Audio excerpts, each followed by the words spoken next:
hello, and welcome to the Round 1 Front 9 coverage of the Battle for Old Farm. We have our feature card here at a local favorite course, a little pitch and putt at Old Farm. And on the commentator's mic tonight, I've got myself and Chris. How you doing, Chris? I'm doing well, thanks. Super excited to have you here. Real quick shout out to our Patreon supporters and our sponsors for helping us continue to make more disc golf coverage in the West Michigan area. And just really appreciate everyone who's been supporting us, as well as the sponsors for the event itself. Thank you for helping them run an amazing event this year. It was a pretty spectacular event when I was there.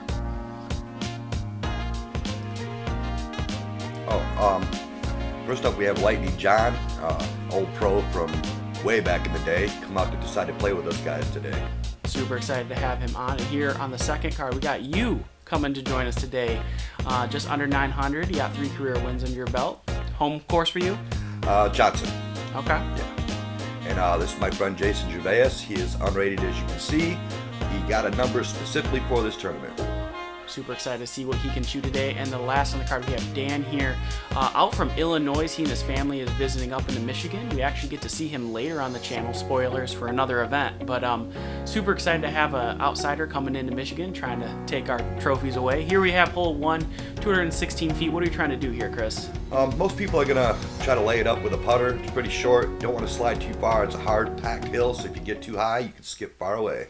For sure. And Old Farm is pretty notorious for some pretty heavy winds here. Yeah, and lots of roots on the first holes. For sure. Looks like John did a nice job getting it right underneath the basket there. Watch your head. What are you throwing here? I'm throwing my Luna. Got a little higher than I wanted it to, but it didn't drift too far away. It's still within circle there. It's well Correct. within your range. See, let's see what the outsider can do. Dan here. He's got the great sideburns going on. Right, love that. He's looking real good for camera. And this is an AVR out of his hand, and didn't quite hyzer back in there. Stayed pretty straight the whole path. He's going to have a bit of a tester there back up the hill. And not sure what Jason's throwing, but I think he has a buzz in his hand. And that's a pretty common play with the wind. You're just trying to let the stability of the disc kind of fight that wind naturally and get it up there to the basket. He'll have another tester as well. Looks like Dan from just circle's edge.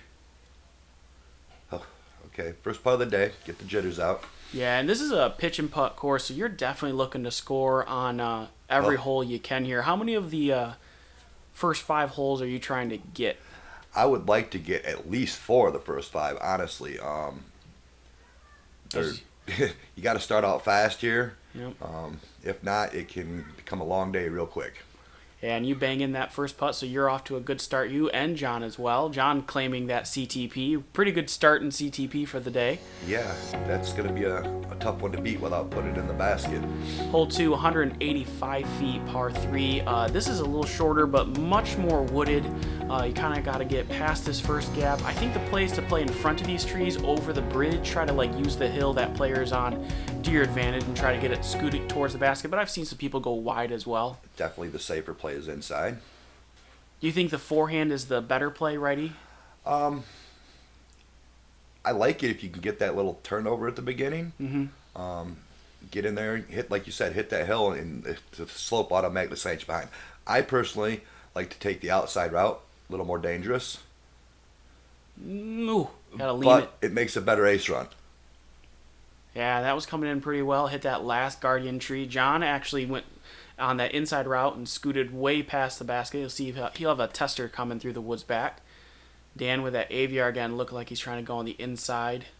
And just a little bit off that tree there. He's going to have a long putt from there. Probably that tree will be in his way too. Looks like the prevailing play is on the outside for us for some reason, but Jason puts one really nice by the basket there. He's got a nice lazy putt. Yeah, that'll be a good tap in for him. Dan definitely with the 3 trees that are on that fairway directly in his path. Almost no look to the basket. He's going to have to give a little hyzer pitch. Oh, nice putt from John up there hiding in the woods. Yeah, 2 for 2 from him. Had a bit of a tester down the hill, but he's able to make his. What are you putting with there? Birdies. Okay. Like 20 years putting with these things, and I don't trust anything else. Jason tapping his in. 3 out of the 4 are going to get birdies here. Dan with just the unlucky early kick, but that'll work out. definitely the start you and John are looking to have here, getting those first two. I think the first three you're definitely wanting to hit as we head into this hole. 107 feet with a double mando. You can see the the arrow on the left tree and the sign on the right tree. You have to go through these two trees, and then it hyzers out to the left side there. Kind of prevents that inside gap, which is a really straight shot at the basket, so you kind of have to hyzer something in. But I know a lot of people really like this hole. Yeah, the biggest danger on this hole, other than missing the mando, would be the roots at the end. They can kick your disc down the hill really quick. And it looks like John, early release there, so he's going to have to be going to the drop zone, and you nearly bucket in that ace there. I didn't know it was that close. What disc was that? That was a caltrop. Jason there also hitting that left mando tree, not quite getting it wide enough. And it looks like Dan doing the same thing. Now, both of these players have not gone past the tree, so they're still going to get the opportunity to throw from this position rather than take a stroke and go to the drop Jason zone. Does a great job. Yeah, that was a tricky spot there. But puts himself well within circle there. He's going to have a tap in for his three. Looks like Dan's going to try to do the same thing. And does so nicely. Very nice. And John will be putting from the drop zone. How far is this? 45 feet. Cash. Canned it. Nice. Way to say, that's good deserving of a crew view. That's a nice little putt there. I mean, critical save for par on a hole that you really think you should have birdied every time. Yep. And for sure, too, Old Farm, as we're going to get through this, is very, very scoreable, very approachable. I think everyone in this field knows they could shoot 18 down. Shooting 18 down, of course, is very difficult and nearly impossible. But, you're wanting to score. You're probably trying to aim for that 12 to 15 under range to be competitive here. So, saving that par, keeps that birdie still in play. So he's not going to have to fight for an extra birdie there. Absolutely. Every hole out here is reachable. So Hole 4, 134 feet now. What are you doing here? A lot of people just try to hug the edge of this tree on the right there and just slide up to the basket. It's hard packed, so you don't want to hit too hard. Don't want to skip off down to the murky area down there. I try to take that inside route where the drone went. You're talking about this outside as you get one of a pretty rough kick there, but you'll still have a look. You'll see some guys actually take a straighter gap here. So John's going wider, trying to get past that big tree and give himself that 15-footer look past that tree. And it just kind of gives you a safer run at it than trying to go early and hitting an early tree and having no look at it. Yeah, one of my favorites is trying to skip it off the outside there. Just to avoid all them little trees. They seem to love me for some reason. Oh, they love everyone, not just you. Looks like Dan's trying to do the same thing John did and does so nicely there. Jason with a near perfect drive just gets himself underneath. You have a very contested putt here. Whew, can't quite convert it. Yeah, and I kind of missed it long there, but... John is ready to go. His putting is on fire here. He's a little pep in his step, and he's ready to keep going. Dan really needs this to start going here. He missed those first three, really needed a birdie there to kind of get himself into any sort of a groove to try to get back on the right track. Yes. All right, I made my comebacker. That one had me a little nervous because it seems like I always miss them easy comebackers. And Jason, with his perfect drive, just taps it in. Yeah, I mean, that's what you want to do on every hole. Headed into hole 5, 180 feet.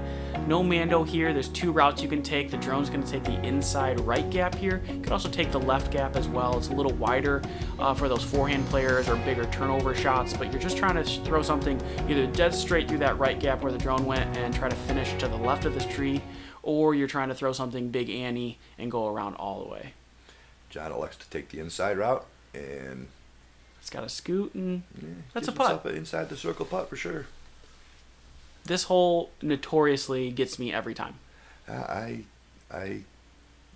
Yeah. The gap is just a little smaller than you think it is, and if you really just got to be confident with your decision and know you can hit that gap.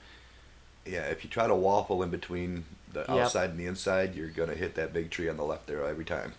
And there you see Dan throwing a little bit inside there, and you're taking the outside gap here. I do a big Annie with a swan reborn on this one. And it looks like pretty good results. It works out some of the times. Dan here from a long way out, up against a tree. I think he's just trying to play for the layup here. Yeah, he wants to make sure he doesn't go on the backside. There's a big hill back there that could give you a tester putt coming back up if you. Was there any overdo it. OB on that side of the hill? There is not, but there's casual water down there. It could be real swampy. Your footing could get all mucky. Real interesting, real quick there. Dan cleans up his par, and we have 2 more tap-ins here for their birdies.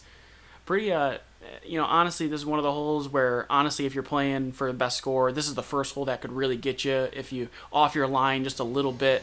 And then this hole is really the one that gets most people. So if you're 5 through 5, you're on fire. And if you get this hole, it's incredible. 168-foot Mando you see there on the right side. And then it's an immediate 90-degree turn towards this basket. You're probably looking to do a skip shot in front of the Mando to get over there. Or if you have the roller play, maybe you can get that to cut over quick enough. Right.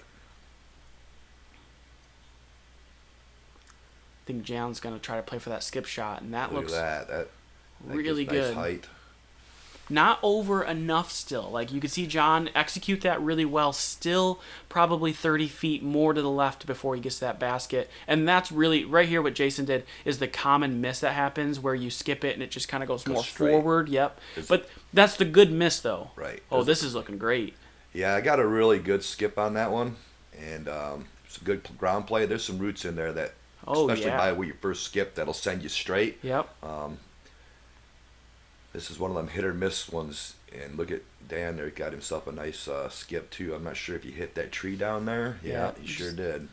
And his was looking really good until it hit that tree. That had really good power behind it. Just that skip angle, there's just a lot of trees in that first trajectory that you got to miss there, and you getting caught up there is pretty common as well. Little luck never hurts, and this is another one where you don't want to run the basket too hard unless you're confident in your putt, because there's a hill back there that will definitely gobble you up and make your comeback. Look at John. John points over there. He's pointing at a long putt there. He's double checking. He's like, there. I'm gonna snag that real quick. Yeah. And John's on fire 5 through 6. You are right behind him as well at 5 down through 6. This is probably the ideal start. Honestly, the hole that you wouldn't expect to get out of the 6, but you're still on the right tempo here, both of you. I made up for missing hole 4. Yeah, absolutely. Heading to hole 7 now, 271 feet. Another Mando here. This course is so tight. There's several Mandos here to keep the fairways separated.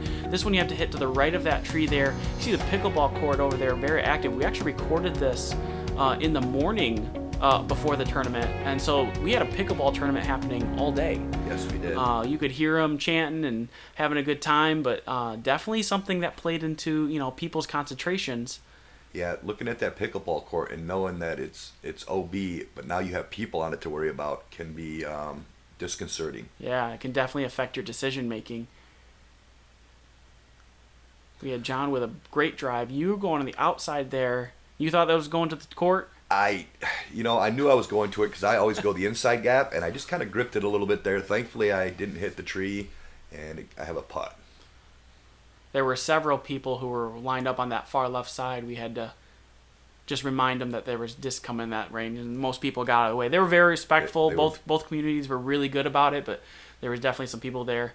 Jason on the inside there hits off the Mando tree, but he'll be safe on the right side. It looks like Jason's a little more aggressive, hit the line pretty well, and he is up there for a putt. Was that Dan? That was a pretty good throw. Yeah, definitely a hole that is a bonus birdie for sure.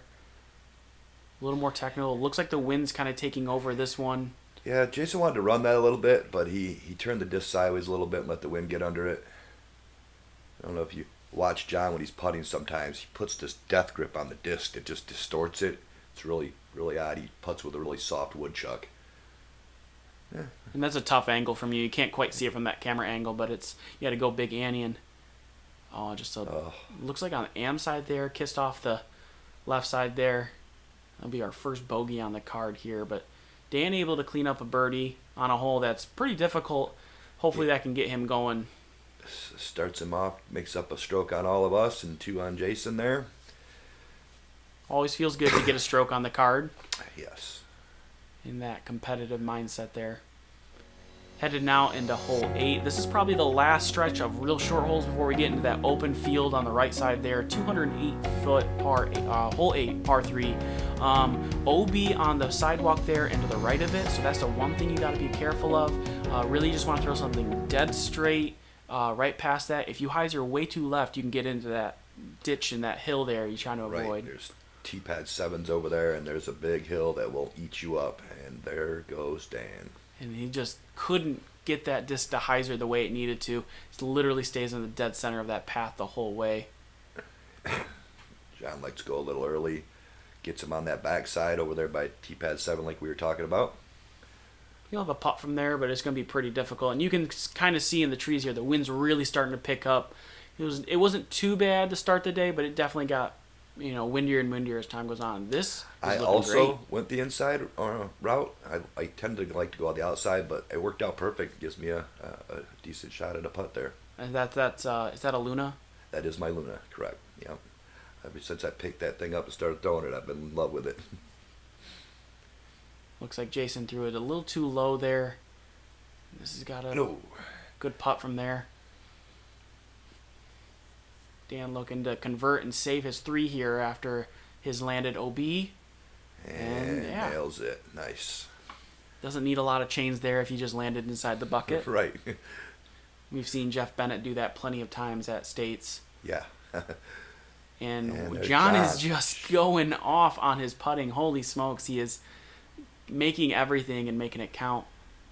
Okay, so yeah, I got on, let the nose up a little bit, and it is what it is. Move on to the next hole. Right, just tap it in from there, and you got to just shake it off and keep going. Yep, that's all you can do. Give it a little love. So next round. Well, I don't hold the basket responsible. I'm going to do through the disc. Hole 9, 335-foot par 3. This is one of the bigger holes, the stretch of 3 in a row here. The OB road behind it and to the right of it, the OB behind it is in play more than the one on the right. If you crank something too far to the right, the road was never in your way. You were just misfired. Yeah. John threw a little low there. You got to watch out for a big hyzer here. You can get caught up in that tree and keep you OB. So your shot here is basically a small hyzer or flat to the ground. I know Dan's throwing a rock here, and that was really, really high. Yeah, it worked out. It came in a little short because he lost some distance with the height there, but Yep. He's got a decent putt from there. What are you throwing here? That is a T-bird. That is that flipped the flat. Yeah, it's an old T-bird. Circle's edge there, just outside, I think. Yeah, probably 38, 40 feet. Still a good run from there. This is by far the most approachable of the 3 bigger holes on the course, and looks like he lands back in bounds. He turned it over a little bit. He hit that tree, and that's the one that can get you, but thankfully he was able to cut through it. John going really wide, trusting the stability of that distance. Got to slow down before the back road, and it does so nicely. He'll have hopefully a tap in for 3 there. Another good run. Good. His lines have been really good. It just haven't had quite enough power to get there from Jason. Hopefully a tap in 3 from him. And Dan with a nice run as well. Hitting Just the cage. A little bit right. He's just rattling some cages there. Yep. You leaving that big hyzer? Yeah, I don't usually do a big hyzer like that but out of bounds behind it got in my head, and I said, you know what? If I throw at it like I usually do on a spin putt, I'm going to wind up OB. Just play it a little safer. Yeah. Got a couple tap-ins here for looks like it's going to be a par frame from the card here. Which, I mean, isn't horrible for these open field holes. The wind can get really tricky out here. For sure. And then on 9, obviously, there's a lot of danger OB. It's the first hole, too, that you actually have to open up a little bit. All the other holes are very precise, and you have to hit you're more about hitting lines than power. And this is the first time where you have to actually kind of open up a little bit. So. Yeah, it's the only time you get to open up. Yeah. All right, taking a look at the scores here. John is on fire and with almost no mistakes. Even the OB save there on hole 3. You're right behind him at 5 down. The other 2 are at 2 down. We'll see how this concludes on the back 9. Thanks again to our sponsors for continuing to help us make more videos, and we'll see you guys on the back 9. See you then.